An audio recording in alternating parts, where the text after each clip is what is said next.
Welcome to Stories from the Center of the Universe, the podcast about the human experience.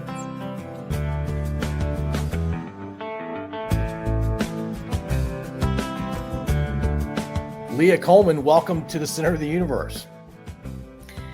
Thank you, Paul. So good to be here with you today. Yeah, great to meet you. You and I are meeting right now, basically real time as we begin this episode. This is installment number 4 of what we're calling small business episodes or entrepreneurial episodes. You and I connected through Laura Redding. How do you know Laura? Laura and I go way back. I love that woman. She and I met when I was in my 20s, actually. She came through a networking group that I used to lead called Richmond Women in Real Estate, so abbreviated Richmond Wire. And that was when the meetup.com platform had come out, I feel like 2013-ish. So it's definitely been a little over 10 years that I've known her. Since you have an emphasis on getting to know business owners, one of my favorite things and Laura's favorite things and what business people should be doing, right, is connecting. So connection has been my superpower in the networking scene for years. And I didn't realize it, but that platform counted how many meetings that I'd held in the city when I stopped. And I think by the time maybe 2014, 2015 rolled around, I had run 286 meetings in this town, Paul. Like if you'd have thought, or if I'd have ever thought that compounded meetups weekly or monthly over several years would have compounded that high, it felt very supernatural for me to see that. I was like, what? No wonder I've met so many people in this region. Oh, well, you I must told be you an about expert. my grandfather being a politician, and I have never been, but I will say I must get it from somewhere. You're clearly an expert at meeting and connecting and networking, and you've got to be an extrovert too, right? Yeah, in fact, I do prefer working by myself. So ever since I heard that there was a such thing as an extroverted introvert, because I do just really roll solo throughout my daily work life. I mean, I work in teams and help mobilize people to run projects, and I'm always working with people. Real estate is what I do for a living. It's a team sport for sure.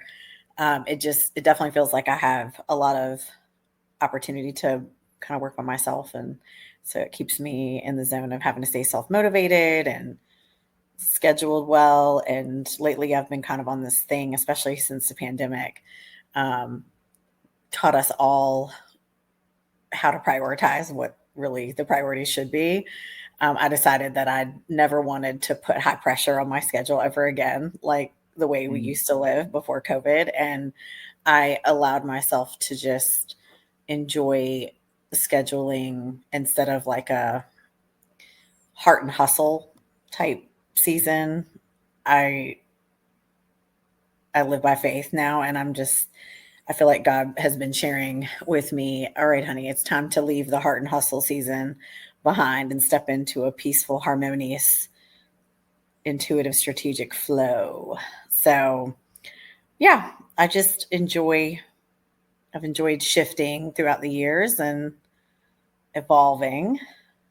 So nice to meet you. And so that's where I met Laura. I mean, that's a long story short, but that's a big part of my story, like just meeting great business owners throughout the years.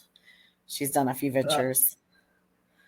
Leah, that what you're shifting into and what you shifted out of, that's some pretty deep thinking that I typically don't do. So I appreciate you challenging how I'm thinking about the world. But yeah, the heart and hustle thing, it's real, and there is a time in life when you should be transitioning out of it. And I'm glad you're doing that. Thank you. Yeah. All right. So you said extroverted introvert. I'm not familiar with that. I'm familiar with introverts who get energy by being alone. There are extroverts who get energy from other people. And then I learned this term a few years ago, ambivert.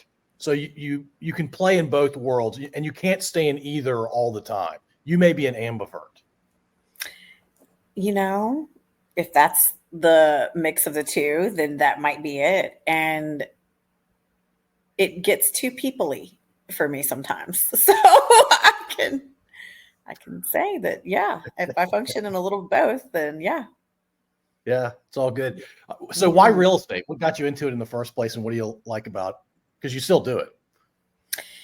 Yeah, so a little bit about my career background. I did right out of high school, I transitioned into banking and did banking, and then worked in like a credit card call center for American Express. So I've worked for banks, credit union, American Express.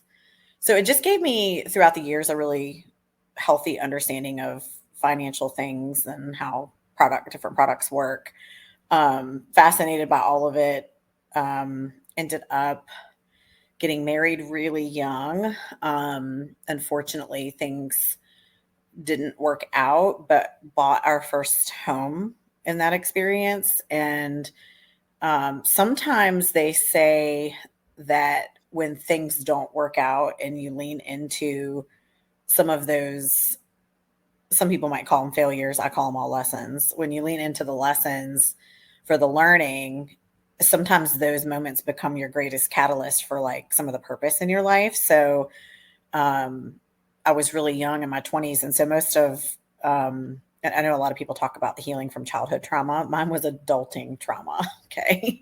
But we had a foreclosure and, from that, severing of that relationship. And when I learned that I would need to learn how to do it a different way, because I did come through, financial responsibility and good teaching, being that I worked in the banking industry, I just learned how to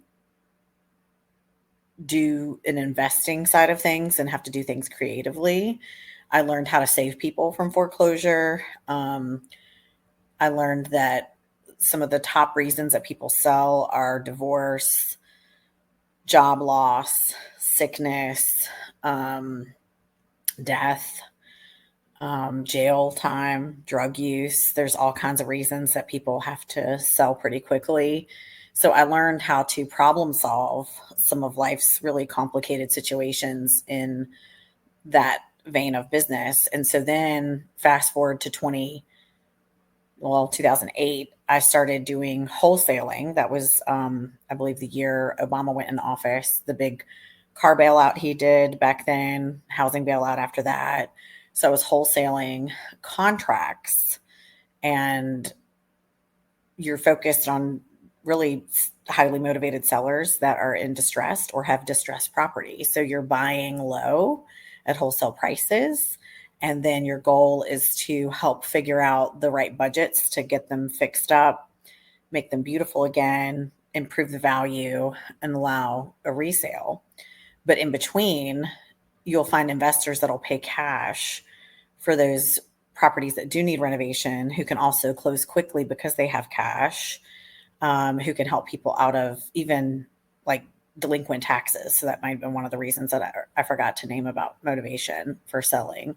But when people are behind on taxes, or when someone's passed away in the family or whatever, and property just sits, often the heirs don't know what to do with it, how to deal with it, things like that. So it became just a business that I could really learn a lot in. I could help people through really hard things, but also it would become pretty rewarding. Also a great way for me to learn how that I wanted to buy a house again and improve my own financial stability. So started all that when I was in my 20s. I'm in my 40s now. Actually, this month is the conclusion of 14 years in my licensed realtor work. So I added that on in 2010. Started networking back then, those networking groups back then. And I kind of did a lot of it part-time, but just built that up. And then I ended up getting married, and having a baby. And so in between those, you pace yourself, right? And so it wasn't until she went into preschool that I then went more full-time into investing in realtoring. And I pretty much do still a really well-balanced schedule of both. So I still realtor as often as my people need me. And I also pick up usually a deal, two a year to fix and flip or to hold for rental. And in the past few years, I've really enjoyed, as I got into more my own flips, doing my own design work, I really started to enjoy making the homes, an experience. I really focus now on wellness, amenities, and try to really put like smart tech things into the properties. So things that are like energy efficient. The past couple of years, we started putting massaging shower towers in our units and influencing Wait that. a minute. I don't even know what that is. Leah, what is that? Massaging shower towers. Doesn't everyone deserve to have an amazing shower experience, Paul? So Sure. found these on Amazon during the pandemic.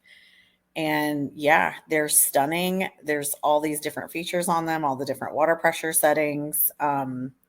Yeah, just a great way to enjoy home, enjoy your life. And we've even found Bluetooth sound that comes out of the ceiling. So you can put lighting in that's got Bluetooth.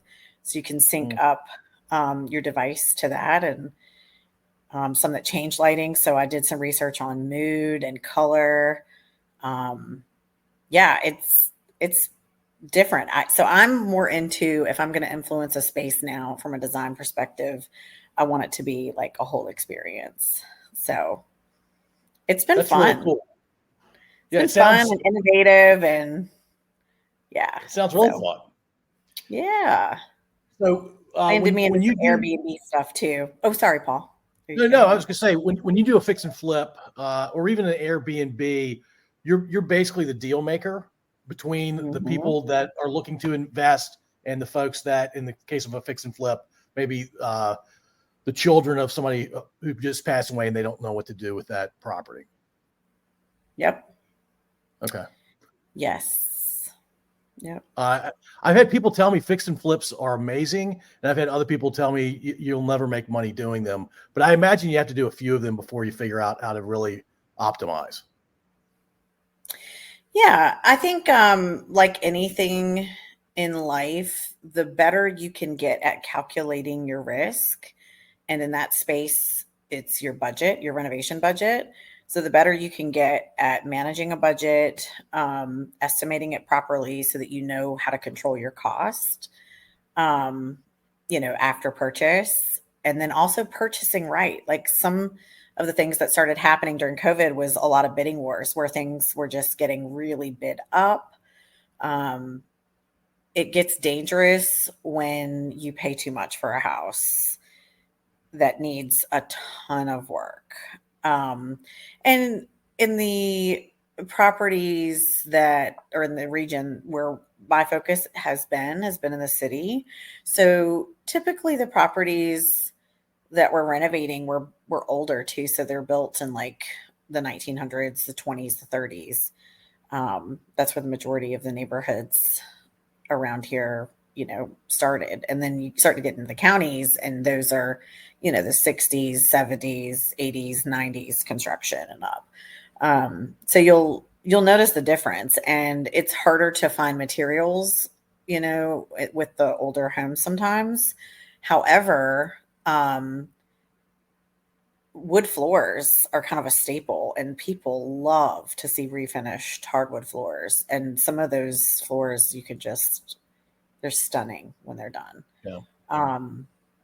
And then you can spruce up almost anything, take down a wall, open up the floor plan, and see a lot of the newer construction homes. What became really popular in the past 20 years was more open floor plans. And I think it's because they also started making a fair share of the furniture sizes bigger. So like when you start to raise families or need bigger space, you just need more space.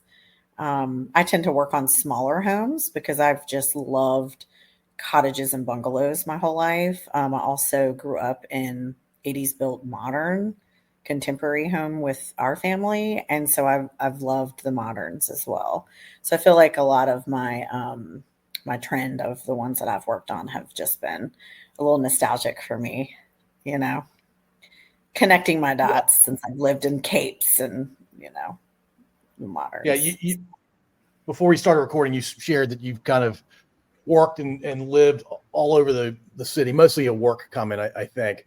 I'm going to come back to that. I want to touch on this notion of you being in corporate America in your 20s, and now you've been kind of doing your own thing as an entrepreneur and somebody who is independent of a corporate structure. Compare and contrast those two experiences, good and bad, from those two, because I'm frankly transitioning out of corporate America these days, and I'm really looking forward to having some peace and quiet and some independence. So it's really good that we get to talk about this today, Paul, because it'll be a way for me to reflect as well. Because now that I'm thinking about it, it's been a solid 15 years for me that I've been in the free enterprise zone here.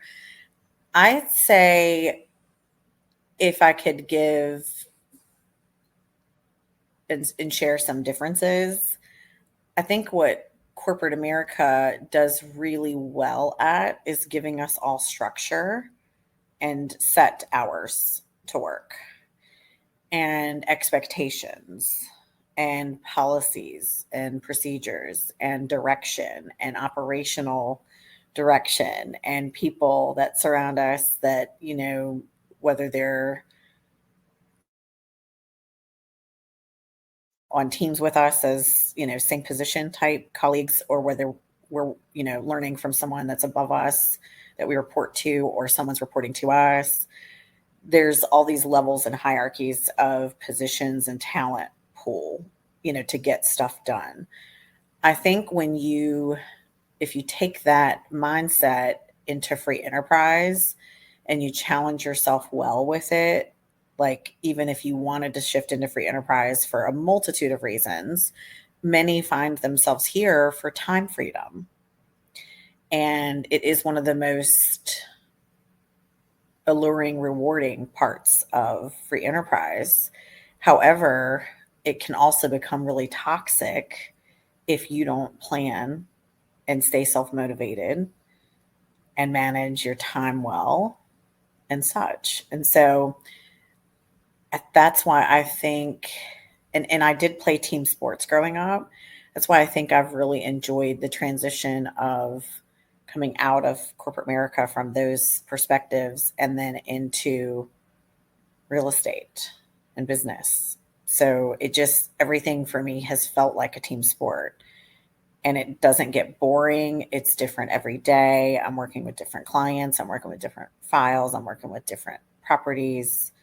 I get to help them problem solve. I get to help them plan.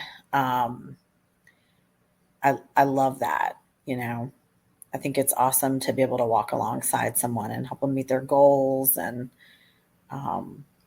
so you're also meeting me in this season of my life down 60 pounds from a 100-pound goal. I'm saying all that, relating it to corporate America, to free enterprise, how in corporate America, I remembered having to schedule time to take care of myself fitness wise and health, gym time, kind of before or after work.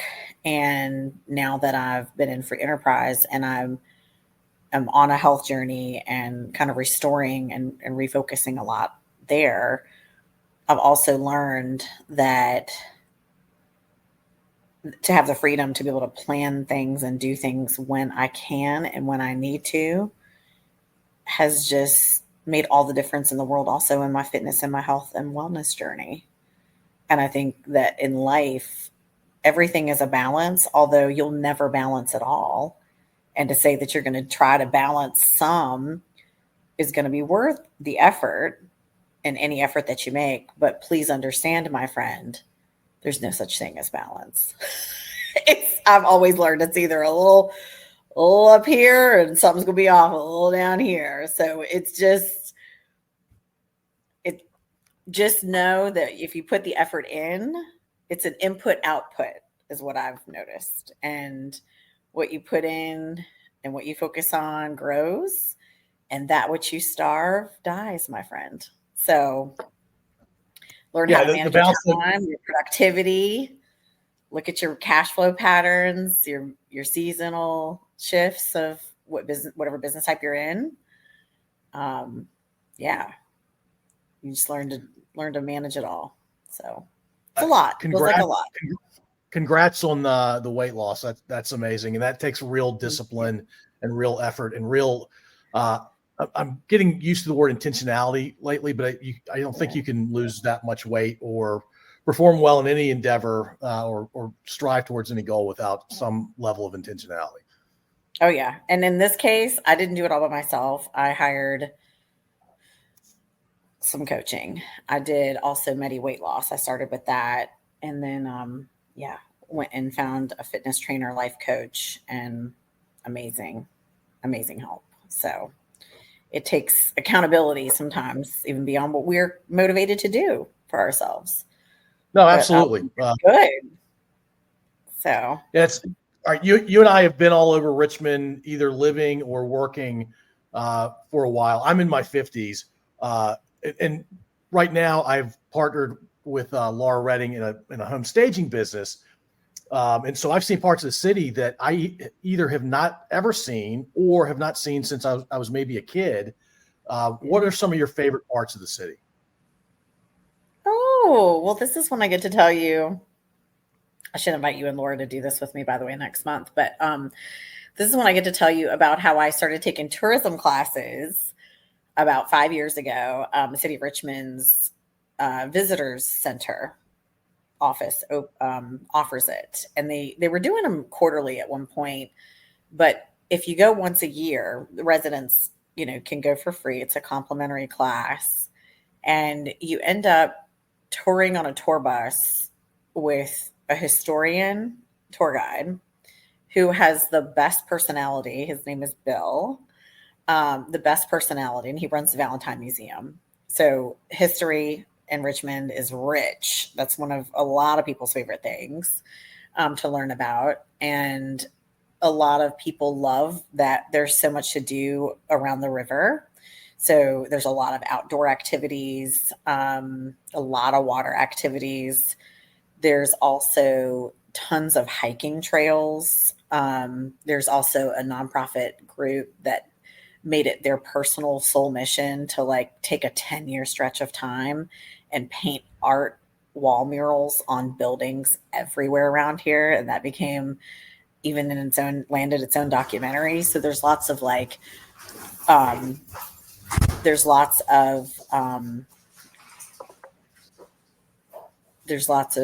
about that. I wasn't planning on having somebody come in the house. There's lots of art everywhere. There's opportunities for people to do so it's outdoorsy and it's active, but we also have a huge scene here of chef run restaurants and breweries. Apparently we're number 2 in the world now for largest number of breweries next to Amsterdam. So we have a lot of tourism that comes here for all of that. And I think it's going to be awesome for you to get around and see places that you haven't, because I participated in some research years ago too, when the co-working concept started, and we were kind of studying what small businesses were doing versus brick and mortar, other types of brick and mortar businesses. And we learned that Richmond also had one of the highest number of restaurants per capita city. There's over 600 back then. Now that was 2010 when we did that research project, but there's also big things that have been happening in the past decade. Of course, Amazon came, right? To Richmond's region. So did Meta, which is Facebook. So they built a whole, call center here and facility. You got Lego that's here. So you got CoStar. There's so many big companies that started to land here. We've just got such a healthy economy that stays really healthy in the circle of life with having businesses, colleges, hospitals, like a nice balance of all of that, and tourism. So it creates for Richmond this amazing opportunity for people to like live here, work here, play, build businesses, build families. We've kind of been known as one of the best networked cities in the country because of that. It's still small enough where you can just meet people and see people out and about, and just big enough to where you won't know everybody either, you know, but you might be, how many circles connected? 6. So I don't know. It's something cool like that.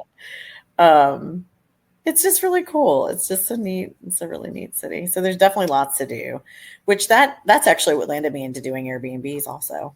I learned about the tourism that was really running the roost of the change of landscape around here because I couldn't keep up with it myself. Even living and working in the city, Paul, like it's so changing so fast. And we're known for festivals too. So it's been really neat. I had opportunities to have one of my listings for my clients featured on a show during COVID in 2021 that came out called Beyond the Block, where they featured Richmond on there too for real estate. So it was neat.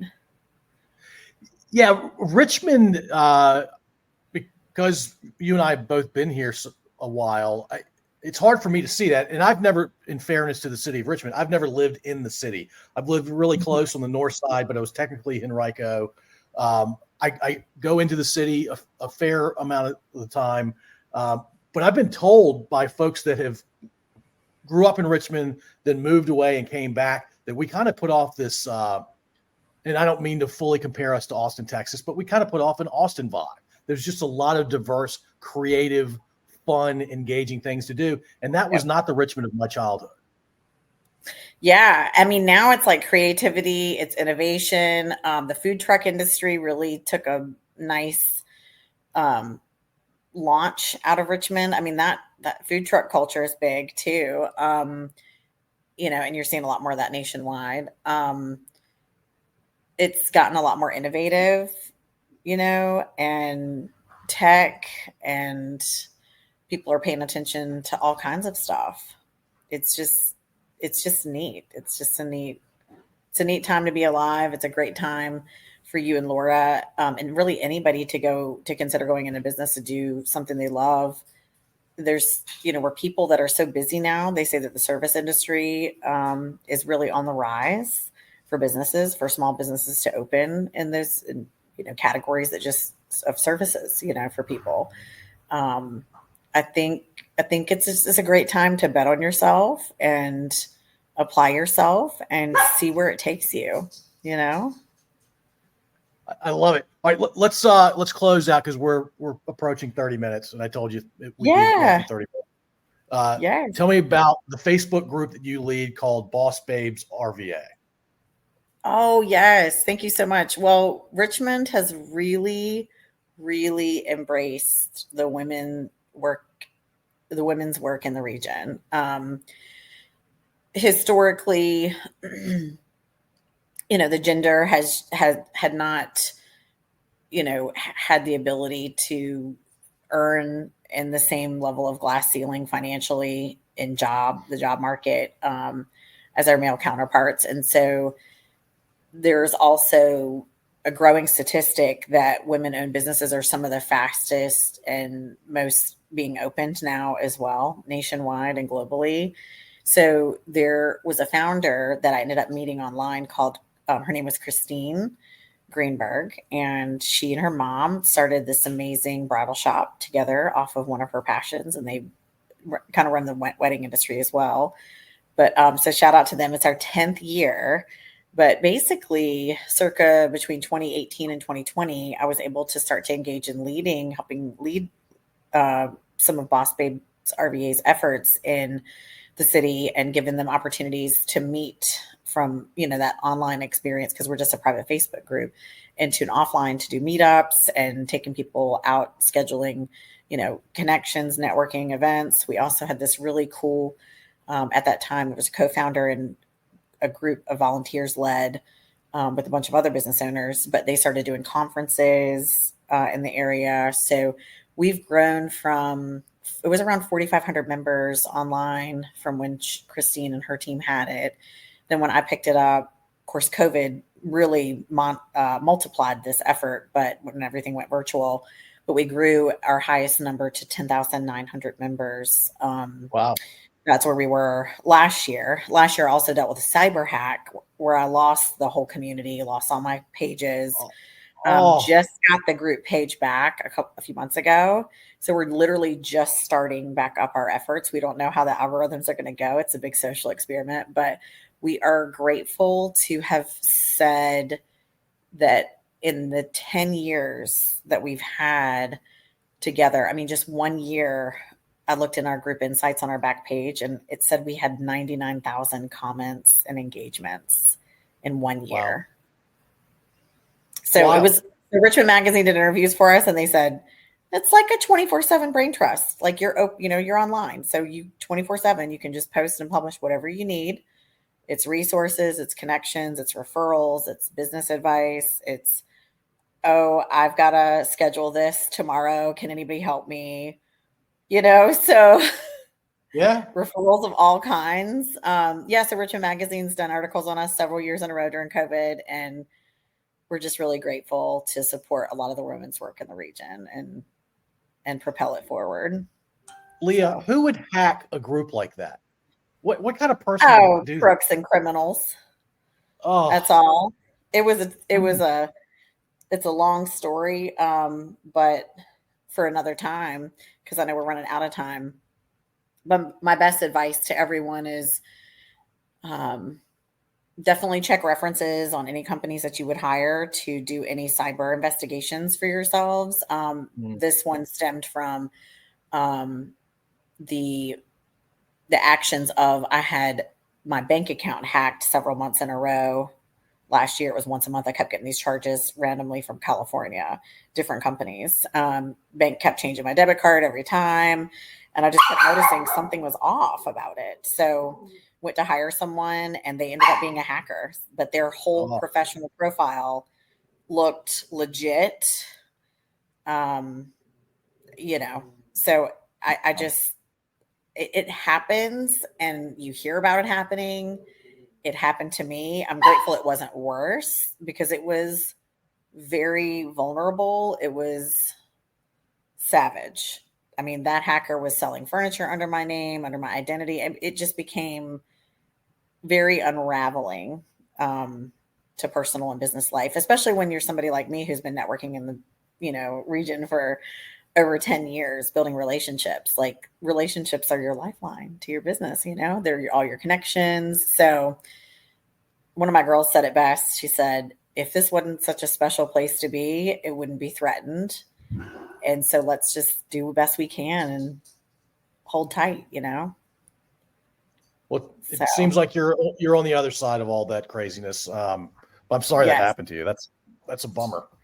Yes. Cool. Well, Leah, thank you so much for joining me. It was great to meet you today. Yes. Great to chat with you. And I love talking to people that are excited about what they're doing in life and they're excited about the place they live too. Thank you, Paul. And y'all stay connected at leahcolemanglobal.com or bossbabesrva.com. Would love to support any of your real estate and investing efforts and help you grow and in your business efforts too, Paul. Excited for you and Laura. Look forward to continuing making connections for you too. Yeah, awesome. Thanks, Leah. Have a great day. You too. Thanks. Thank you for listening. If you enjoyed this episode, please subscribe to wherever you listen to podcasts. We'd also really appreciate if you'd rate and review us. You can find us at scodupodcast.com.